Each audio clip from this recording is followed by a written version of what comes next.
Hello friends, welcome back to my another travel blog.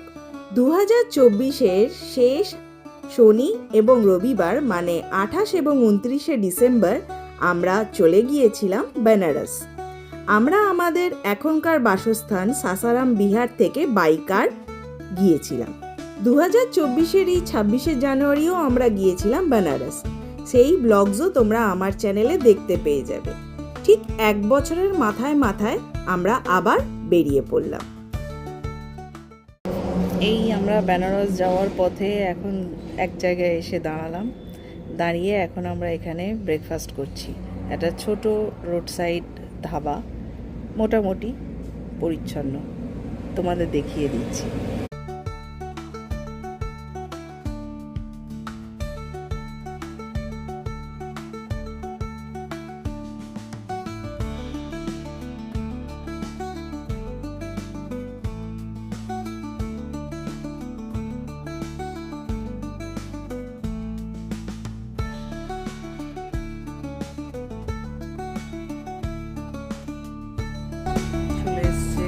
Breakfast Puri সবজি, বড় বড় সাইজের পুরি দিয়েছে। এখন খেয়ে দেখতে হবে কিরকম।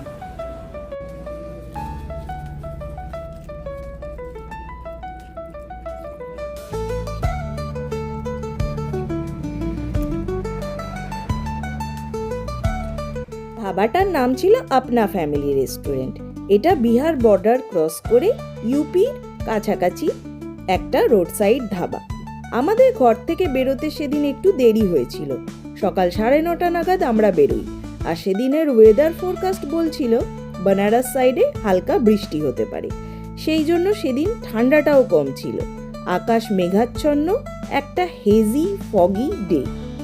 কিন্তু লং জার্নিতে রাস্তা দেখতে দেখতে যেতে কার না ভালো লাগে, তাই আমাদেরও এই জার্নির কিছুটা অংশ তোমাদের সামনে তুলে ধরলাম। রাস্তা যেমনই হোক না কেন, গাড়ি ঘোড়া, গাছপালা, বাড়ি, মানুষজন আর তার সাথে কিছু প্রকৃতির খেলা, এগুলো দেখতে দেখতেই তো রাস্তায় সময় কেটে যায়, কি তাই না? তোমাদের কেমন লাগে এরকম লং জার্নিতে রাস্তা দেখতে দেখতে যেতে? আমাকেও জানাতে পারো কমেন্ট করে।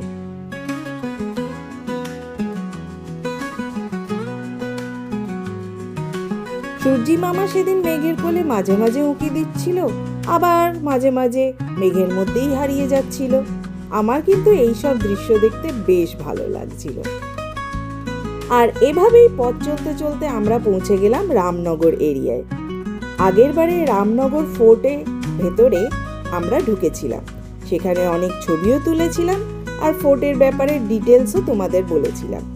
আমার আগের ব্লগের লিংক তো ডেসক্রিপশন বক্সে আমি দিয়েই দেব, কিন্তু কিছু ছবি দিয়ে পুরানো কিছু স্মৃতি তোমাদের সাথে আমি এখানেই ভাগ করে নিচ্ছি।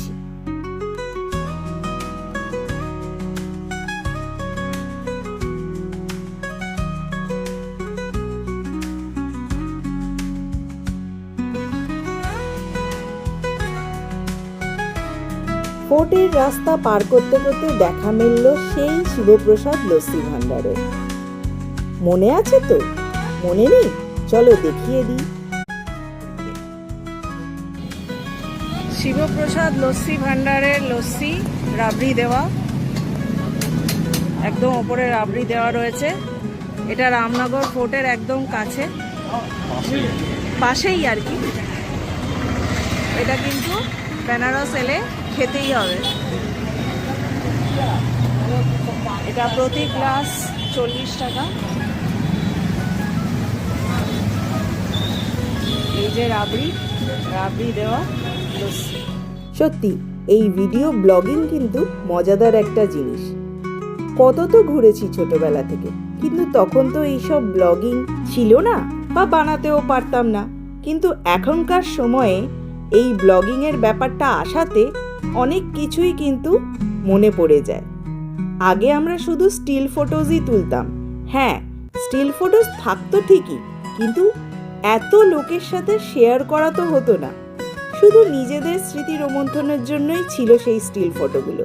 কিন্তু এই ভিডিও ব্লগিংয়ের ব্যাপারটা যবে থেকে শুরু করেছি বা জেনেছি, এর ফলে নিজেদের স্মৃতি রোমন্থন তো হচ্ছেই, সাথে সাথে নিজেদের স্মৃতিগুলো অন্যদের সাথে ভাগ করে নিতেও পারছি। এর ফলে যারা এখনো বেনারস ঘুরতে আসতে পারেনি তারাও এই জায়গাগুলো দেখে নিতে পারছে।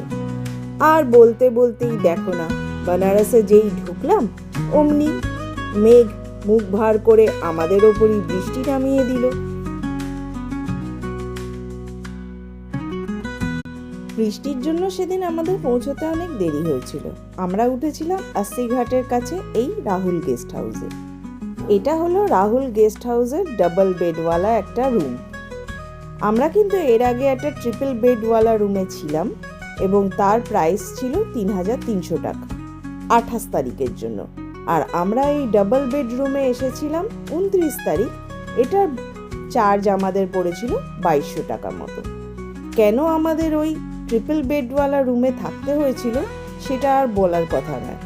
সেদিন আমরা বৃষ্টির জন্য রাস্তার ট্রাফিকে ফেঁসে প্রায় 5:30 নাগাদ পৌঁছাই।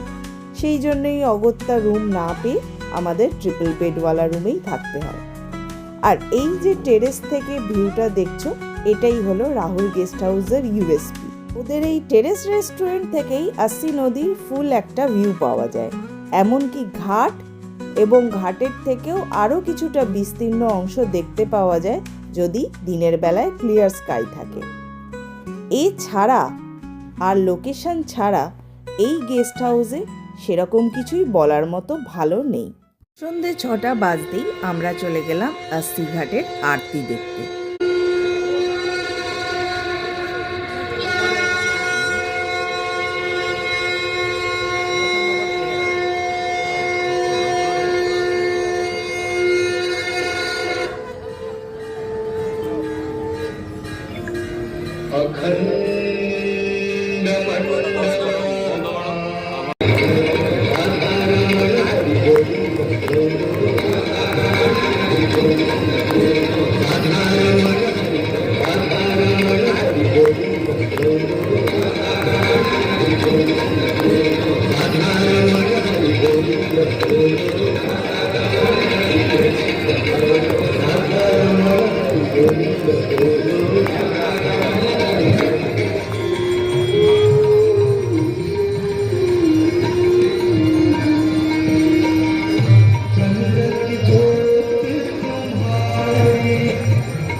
বেনারসের আস্সি ঘাট হলো আর্ট অ্যান্ড কালচারের একটা সেন্টার পয়েন্ট।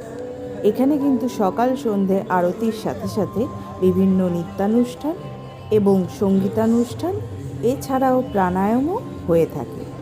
বেনারস যে শুধু বাবা বিশ্বনাথ বা গলি বা বেনারসের খাবার দাবার এসবের জন্য শুধু বিখ্যাত নয়, এটা তোমরা নিশ্চয়ই জানো। বেনারসে বিভিন্ন নৃত্য এবং সঙ্গীতের ঘরানার পীঠস্থান।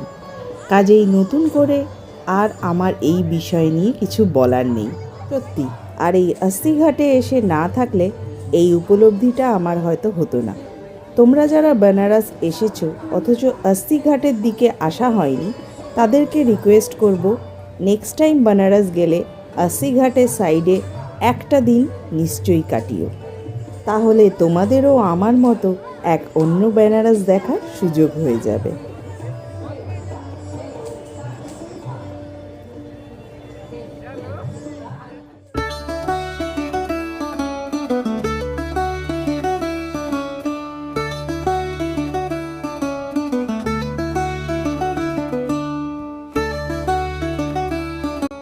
এরপর আমরা ডিনার করতে চলে গেলাম পিজেরিয়া ভাটিকা ক্যাফেতে, যেটা আস্সি ঘাট এবং বেনারসের আরেকটা বিখ্যাত ফুড স্টল। জায়গাটা সত্যিই হাইট, বেনারসের বাকি খাবার জায়গাগুলোর মতনই। এতটাই ভিড় যে ওখানে নাম লিখিয়ে তোমায় 30 মিনিটস টু 40 মিনিটস ওয়েটিংয়ে থাকতে হবে। তারপরে তুমি বসার জায়গা পাবে এবং বসার জায়গা বা টেবিল পেলে তবেই ওনারা অর্ডার নেবেন।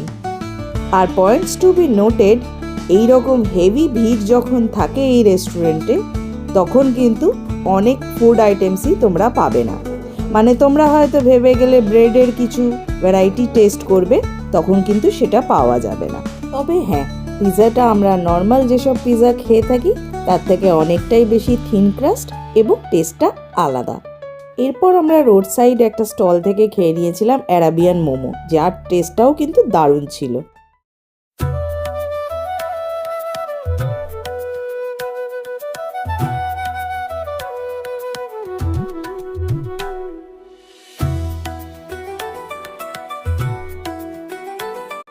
Good morning from আস্তিঘাট।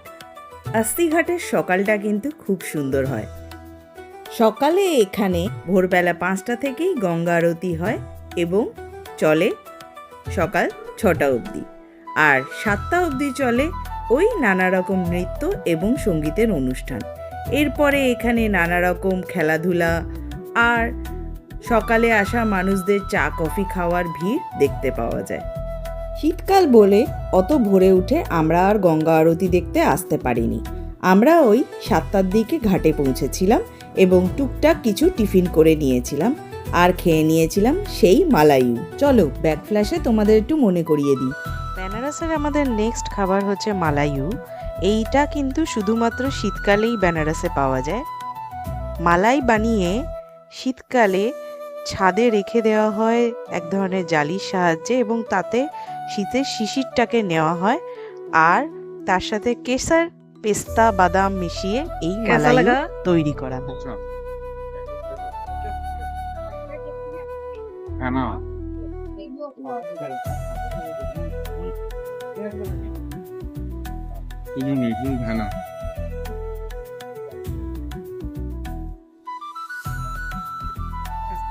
মুখে দিয়ে মিলিয়ে যাচ্ছে কেকের ক্রিমের মতো। পর আমরা হোটেলে এসে রেডি হয়ে বেরিয়ে পড়লাম সারনাথ যাওয়ার উদ্দেশ্যে, যেটা আমাদের আগের বার বেনারস ট্রিপে বাকি রয়ে গেছিল। আর পথে চলতে দেখতে পেলাম এক অন্য বেনারস, যেটা আমার এই ভিডিওর প্রধান টাইটেল। চলো তোমাদেরকেও দেখিয়ে দিই।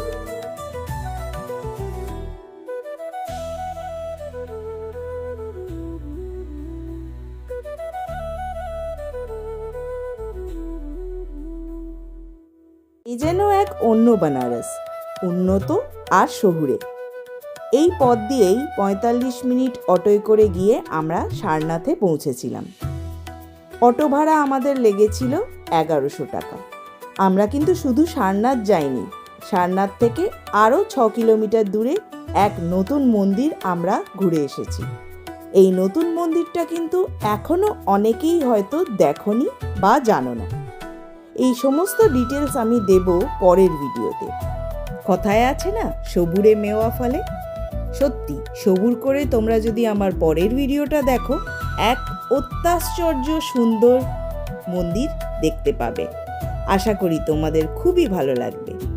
আর এই ভিডিওটা কেমন লাগলো কমেন্ট করে জানাবে তো তোমরা আমায়। তাহলে ওই কথাই রইল, দেখা হবে আবার পরের ভিডিওতে, যেখানে থাকবে সারনাথ ছাড়াও আরও এক নতুন মন্দির।